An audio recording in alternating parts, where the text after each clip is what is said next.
Berkaitan dengan surat-surat Yasin ini, kita banyak tersebar keutamaan-keutamaan surat Yasin. Di antara dibaca malam Jumat, kemudian dibaca kepada mayat.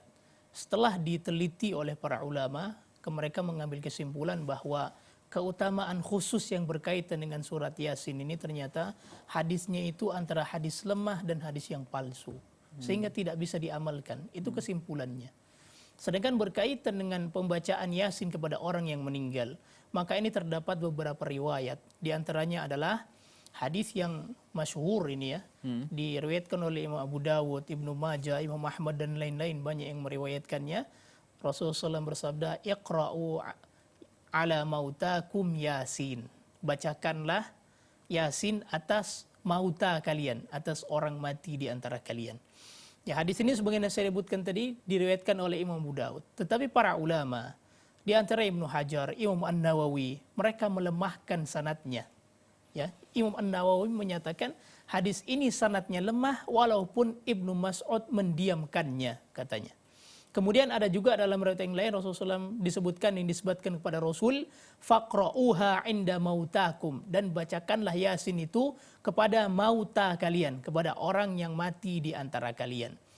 Maka ketika kita katakan tadi bahwa para ulama secara umum mereka mendhaifkan, melemahkan atau bahkan menganggap palsu hal-hal yang berkaitan dengan keutamaan surat Yasin secara khusus.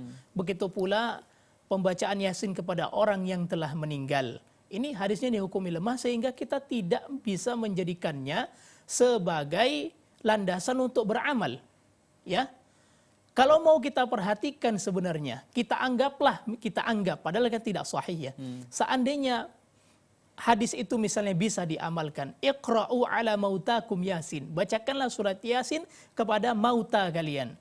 Yang dimaksud dengan mauta di sini bukanlah orang yang telah meninggal, tapi orang yang akan meninggal. Buktinya apa? Dalam hadis yang lain diriwayatkan oleh Imam Muslim, Rasulullah SAW bersabda, laqinu mautakum la ilaha illallah. Talqinkan mauta kalian la ilaha illallah. Apa maksud dengan mauta di sini? Orang yang akan meninggal. Karena sebagaimana kita ketahui, talqin itu untuk orang yang akan meninggal. Agar apa? Agar dia mengucapkan la ilaha illallah di akhir hayatnya. Man kana akhiru kalamihi la ilaha illallah dakhalal jannah. Barang siapa yang mengucapkan la ilaha illallah di akhir hayatnya, maka dia masuk surga.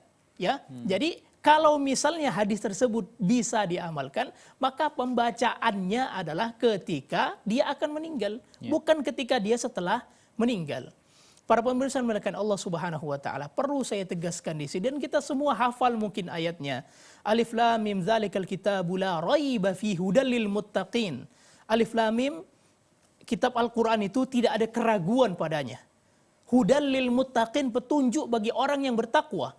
Kemudian syahrul Ramadan alladzi unzila fihil Qur'an hudal linnas. Bulan Ramadan yang diturunkan di dalamnya Al-Qur'an hudal linnas.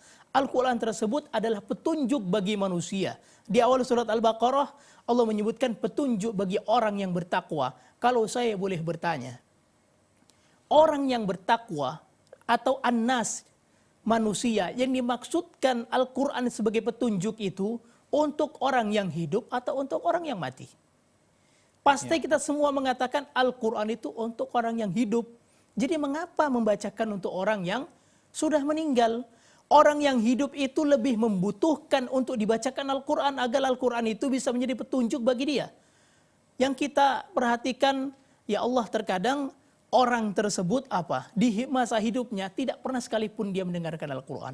Hari-harinya penuh dengan mendengar musik. Di rumah dia dengar musik, di mobil dia dengar musik, di kantor dia dengar musik, di mal-mal dia dengar musik. Semuanya tempat dia dengar musik.